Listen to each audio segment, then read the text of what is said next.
Vamos a preguntarle al forense José Antonio García Andrade.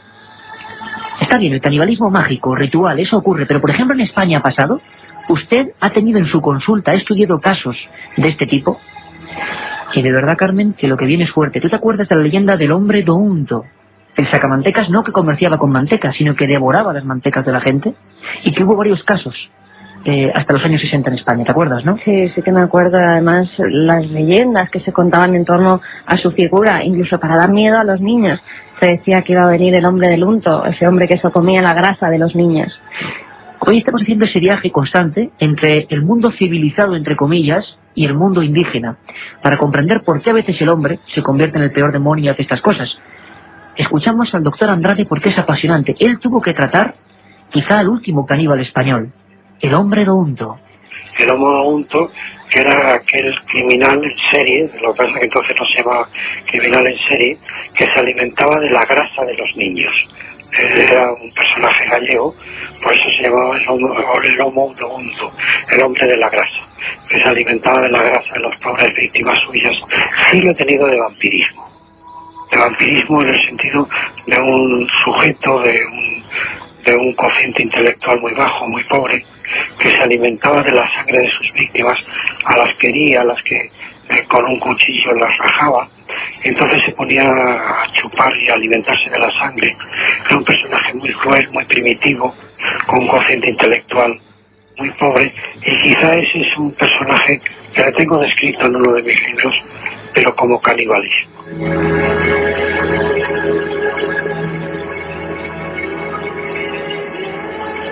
El caso científico del último caníbal español, estudiado por el doctor Andrade, aquí en Madrid. Uno de esos casos, al final no fue al garrote vil. Se alimentaba de la sangre de sus semejantes. Tenía el convencimiento, a pesar de su cultura primitiva, de su aspecto casi bestial, de que la sangre le daba vida. En España, 1963.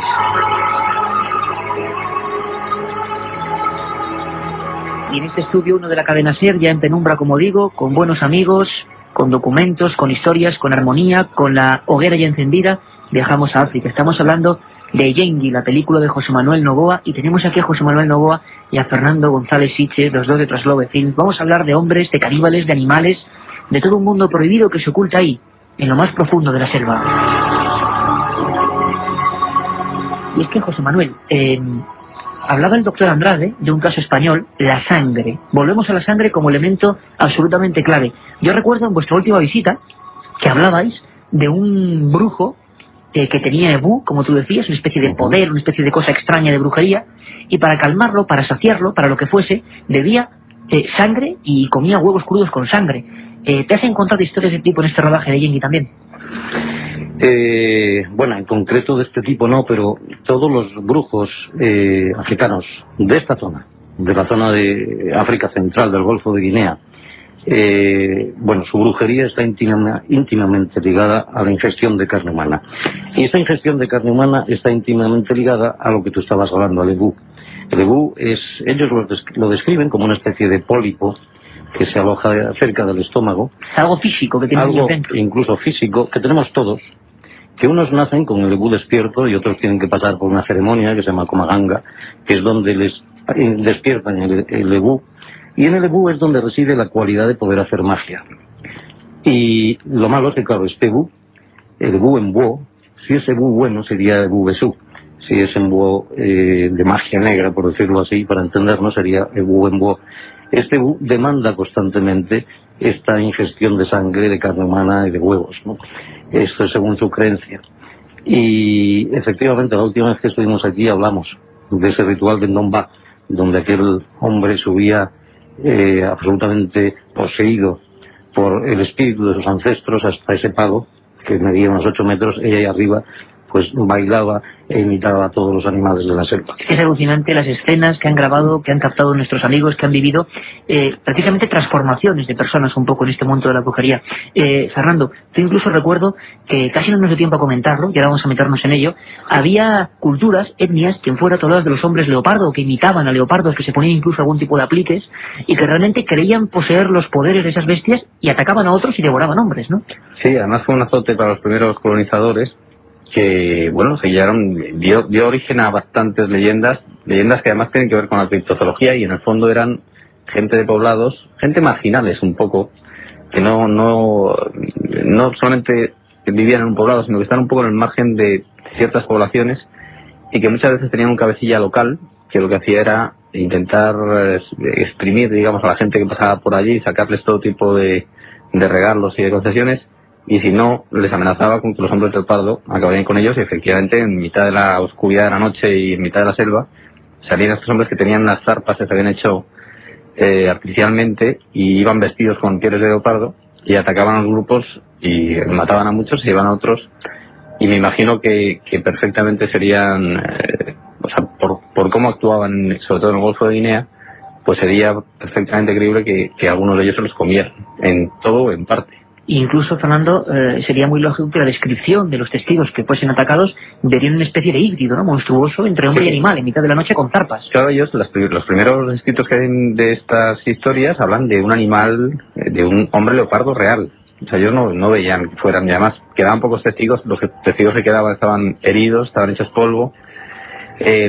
Los hombres leopardos que les atacaban, lo mismo que en otros pueblos hay hombres cocodrilo, hombres hipopótamos, es un tema recurrente dentro de las culturas en África, y los pocos sobrevivientes que quedaban hablaban de auténticos hombres leopardo. No, de hecho, todavía en algunos textos queda un poco la duda de si había algo más detrás, ¿no?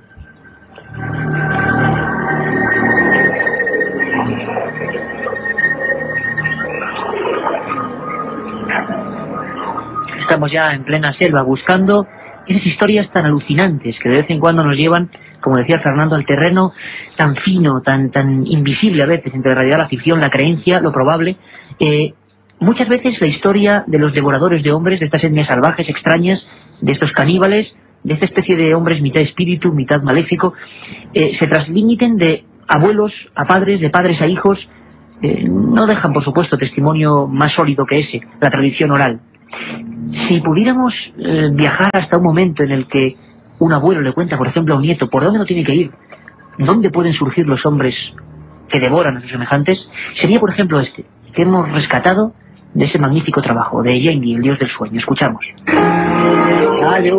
Hacía mucho que no encontrábamos los restos de sus rituales, pero sabíamos que algún día volverían.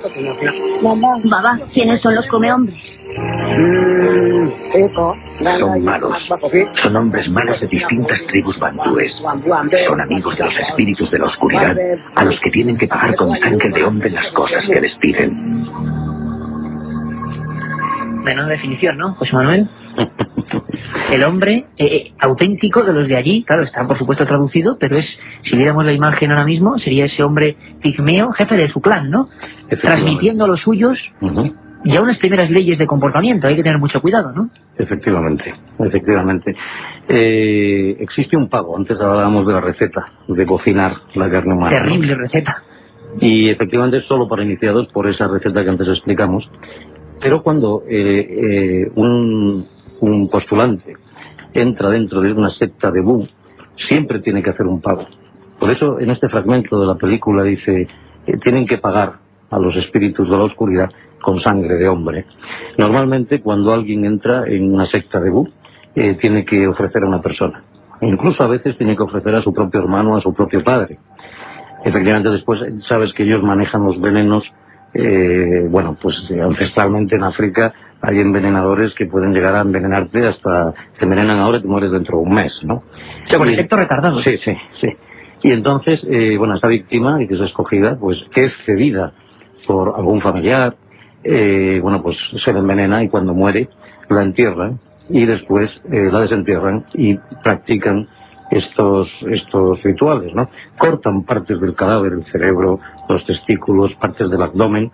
No se comen el cadáver entero, sino partes determinadas. Hay zonas de poder, digamos, más descritas. Efectivamente. ¿Cuáles serían, José Manuel? Fundamentalmente el cerebro y los genitales. ¿Cerebro y genitales? ¿Y alguna explicación, digamos, antropológica a esto? Bueno, el cerebro es porque es donde reside la sabiduría de la persona, de la víctima, y los genitales porque es donde reside, según ellos, es un principio vital, además, que se ven todos los fetiches africanos, es el símbolo de la fertilidad, es el símbolo de la fortaleza, de la fuerza.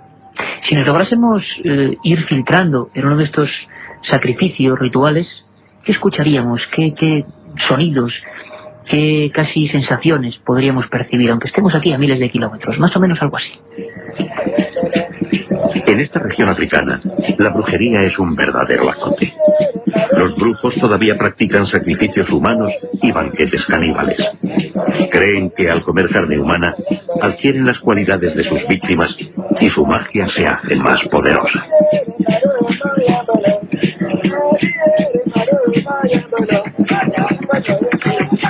Esta especie de danzas y de historias grabadas in situ allí, repito, que tienen una fuerza tremenda. Se acaba alterando un poco la conciencia de José Manuel cuando uno repite determinados acordes. Hay una especie como de, digamos, geometría de la música, ¿no? Que lo hacen perfectamente para saber cómo entrar en un trance determinado, provocar una serie de fenómenos extraños en las personas. Todo esto ocurre, ¿no? Efectivamente, y además se ayudan de sustancias como la iboga, sustancias como la banga, que es el cannabis, que es un cannabis muy fuerte que se da en esta región africana, y efectivamente entran en estados alterados de conciencia y, según ellos, son poseídos por los espíritus que invocan. Yo particularmente no creo del todo en el espiritismo, pero sí creo en los efectos que producen estas fuerzas o estos estados alterados de conciencia. Estados alterados de conciencia. Carmen, ¿qué preguntas van llegando? Porque ahora vendrá Katia más o menos a las 2:30 con un montón de cosas. 7640. ¿Están llegando opiniones a favor, en contra? Pues a ese 7640 ya sabéis, palabra clave, milenio, espacio, y el texto que queráis. Nos han llegado pues muchas opiniones y algunas preguntas, como la de Guiller de Navia, que nos dice: ¿sabéis si la tribu de los indios Yanomami, que habitan las orillas del río Orinoco en Sudamérica, tiene una tradición de canibalismo? Hombre, al menos eso decían. Yo no sé qué opináis vosotros, si conocéis personalmente la historia, pero parece ser que según el Holocausto caníbal, y bueno, yo he encontrado antropólogos que decían lo contrario, es decir, que no eran caníbales, y sin embargo antiguos escritos que decían que sí, que eran personas que se comían unos a otros, ¿no? Yo pienso que no, que los Yanomamis no son caníbales. Han sido una tribu fiera, ha sido una tribu que ha practicado unos combates feroces, realmente feroces, pero yo no tengo datos de que los Yanomamis hayan sido nunca caníbales. Nunca, teniendo en cuenta que casi toda la humanidad, nuestros abuelos, tatarabuelos, tatarabuelos, hay estudiosos que opinan que todas las culturas proceden de pueblos que sí practicaban el canibalismo. Y ahí tienes a la puerca, que te lo demuestra. Directamente. Es muy curioso porque lo que sí hizo daño a esta etnia, imagino entonces, fue la película Holocausto Caníbal, ¿no? Que les ponía como personajes caníbales brutales a los Yanomami y que difundió esa imagen por todo el mundo. Parece ser que hay también una especie de escenografía en las acciones de estos devoradores de la noche, devoradores de hombres, hombres de los árboles, si he oído alguna ocasión, o hombres leopardo, como nos contaba Fernando hace un momento. Escuchadme atentamente. Mientras cazaban, descubrieron un misterioso techado. Era terrible. Habían vuelto.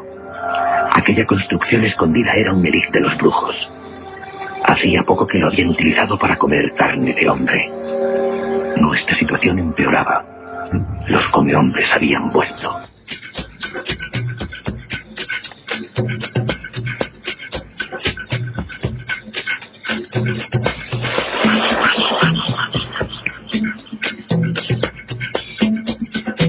La otra realidad.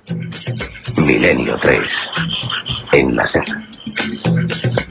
Fernando, una escenografía que siempre está presente en todos los actos rituales, tribales, extraños.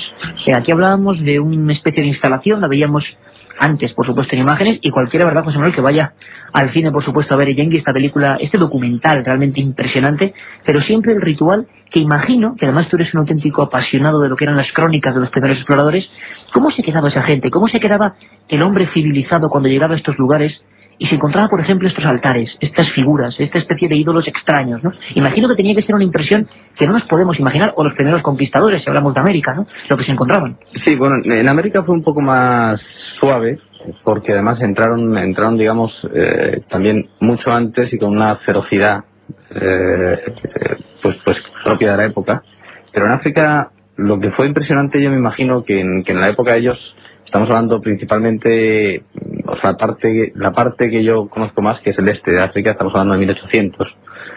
Y lo que debía de ser impresionante es encontrarse que había, date cuenta que estamos hablando de la época de la esclavitud, había infinidad de muertos por las caravanas de esclavos, muertos que además se abandonaban en el camino, incluso que que se mataban cuando empezabas a no poder llevar la carga, les cortaban el cuello, los dejaban allí en el camino como ejemplo para los demás que llevaban. Es decir, la muerte estaba muy presente, pero aún así los hombres blancos que llegaban veían que el canibalismo no necesariamente tenía que ser en un acto ritual para comerse pues el cerebro, el corazón, los testículos. También había un canibalismo que era producido por el hambre. Entonces yo recuerdo haber leído en algunas crónicas que era bastante impresionante, que a ellos les sorprendía mucho ver cómo en los ríos africanos, y protegiéndolos con palos de los cocodrilos, dejaban a los cadáveres macerarse en el agua, ablandarse en el agua, para luego poder comérselos. Y llegaban al poblado y claro, les parecía que era una atrocidad impresionante, que aquella gente eran caníbales, un poco temían por sus vidas los primeros exploradores, ¿no?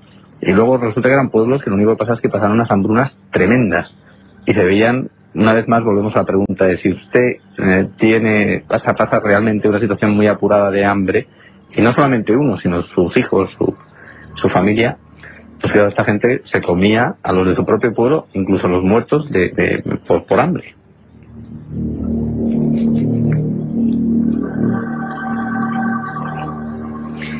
Desde luego que es una historia increíble. ¿Sigue habiendo miedo, José Manuel? Hoy en día, año 2003, tú has estado por esas selvas, hablamos siglo XXI, civilización que crece incluso también en puntos muy determinados de África, pero sigue habiendo esa África en la sombra, ¿no?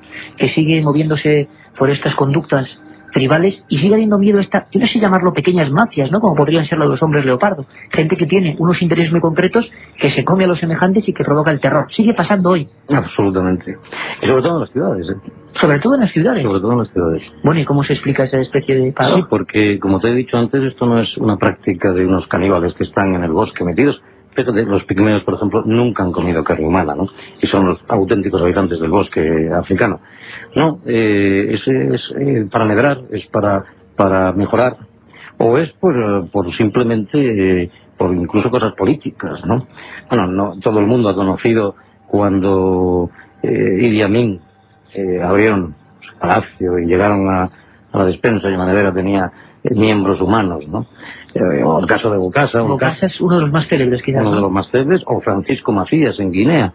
Precisamente, Francisco Macías estaba considerado el tigre, porque Mosunji, como dicen ellos, es la máxima dignidad de la brujería. Hablamos de altos dirigentes, para los amigos que escuchen y no sepan, que se comían a otros. Dirigentes políticos, que tenían reuniones con otros dirigentes políticos del mundo occidental, digamos, y que eran caníbales, antropófagos.